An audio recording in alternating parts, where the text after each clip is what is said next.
Welcome everyone back to your anime reviews. We're starting on Arc 2 of the Dragon Ball breakdown, and we are focusing on the 21st Tenkaichi Budokai Saga, aka the first World Martial Arts tournament of the Dragon Ball series. Sorry.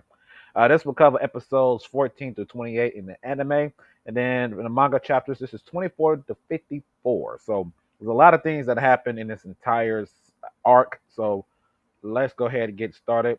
I might have to do something different because I don't want to get hit with no more copyrights from, um, you know, you get copyrighted for a lot of stuff. You know that nowadays. Hope y'all know that.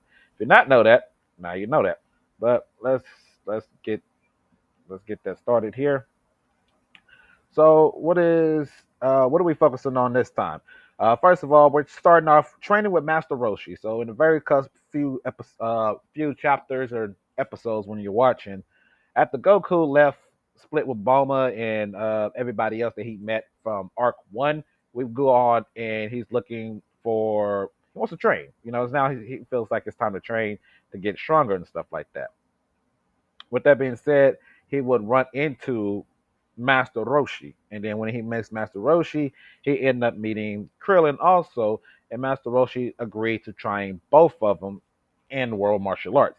Now, despite that, the training that Master Roshi does give them is something different, little community, it's comedy a little bit, but it actually helped endurance and showcase stamina and showcase so many different things that normally you wouldn't see. We're talking about hauling milk, farming, construction, swimming from sharks, so many different stuff. So many different stuff too that's not just based off of just straight up hand to hand fighting, combat and stuff like that, which is good. This is always good.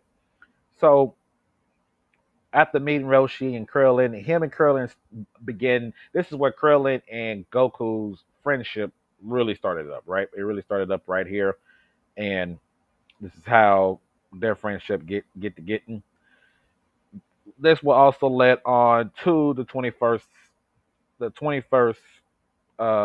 Tenkaichi Budokai tournament. This is where this starts up. The Budokai tournament starts up right here in this thing. So in this tournament, there's a tournament. Goku, Krillin, Yamcha, and a bunch of other people. But those are the main three we're focusing on into this tournament to crown the first World Martial Arts. The first rounds and stuff like that. It was the first time we get to see the crowd, the announcers, the format structure, everything that you want. So this will become a staple in the Dragon Ball universe, you guys. This becomes a staple. The tournament becomes a staple and it starts off right here. So fights. A lot of fights that happen in this.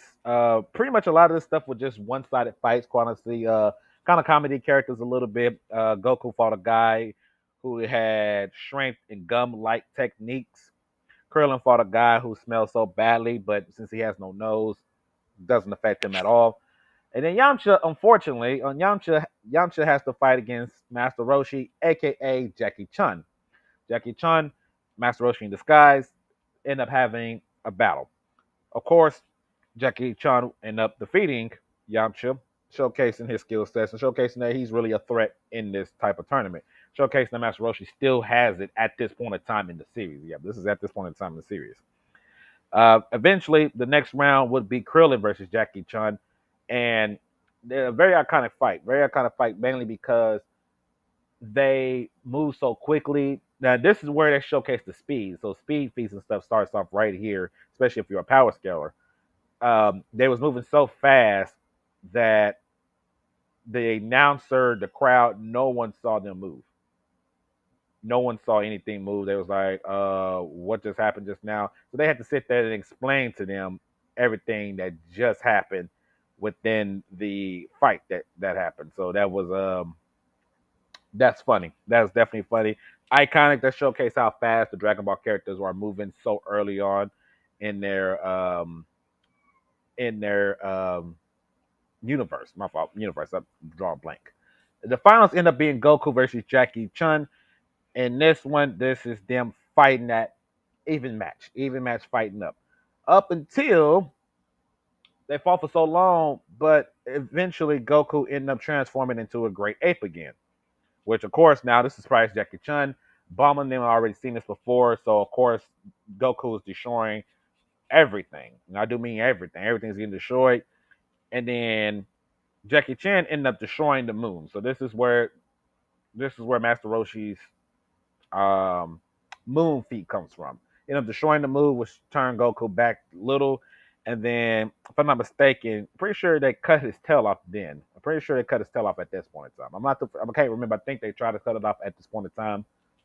I think that's what ended up happening. But the match kept going. The match kept going. Goku ended up losing, got getting knocked out. They both end up hitting each other, getting knocked out, and then Master Roshi was the first one up, giving Master Roshi the win, and Goku a loss. So it's kind of like probably like the technically the second time Goku have lost in the Dragon Ball arc so far. The first one, if you want to count his battle against Yamcha, you definitely can. Like I said, I go back and forth on that, back and forth on that, but that's what happens there. After that, um, Goku learning new techniques and stuff and training and all this stuff. And then we go on to the next arc. The next arc will be the Red Ribbon arc. So, in this whole thing right here, this reminds me of this is classic. To me, this is classic Dragon Ball. I definitely enjoy watching that. If you skip Dragon Ball for some reason that y'all skip Dragon Ball, go back and watch those fights. Those fights are really good. Definitely showcase the essence of Dragon Ball and what Dragon Ball has always been about: martial arts, discipline, training differently compared to what they end up training later on. But this showcasing the training arcs and why Goku wants to get stronger in the first place. Him and Krillin's best friend, his friendship coming up. Yamcha still being a really good threat here, even though he lost to Master Roshi. But that just showcased that Master Roshi at this point in time was the stronger character. And at this point in time, you can argue say Master Roshi is the strongest character in the Dragon Ball universe at this point in time, which is good. Always good. Overall, good arc, good arc. Definitely a step up from arc one with the peel off gang and stuff. Never liked the peel off, Emperor peel off. I never care for that. Never care for that arc. But here, we got to move on, see some different stuff, enjoy it, fun stuff.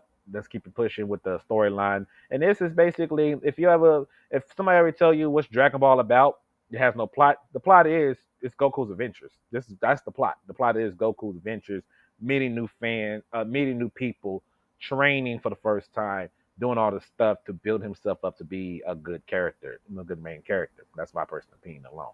But what are y'all thinking about that? What do y'all thought of Arc Two, the Budokai tournament? Make sure you guys like, comment, subscribe. And I'll catch you on the next one.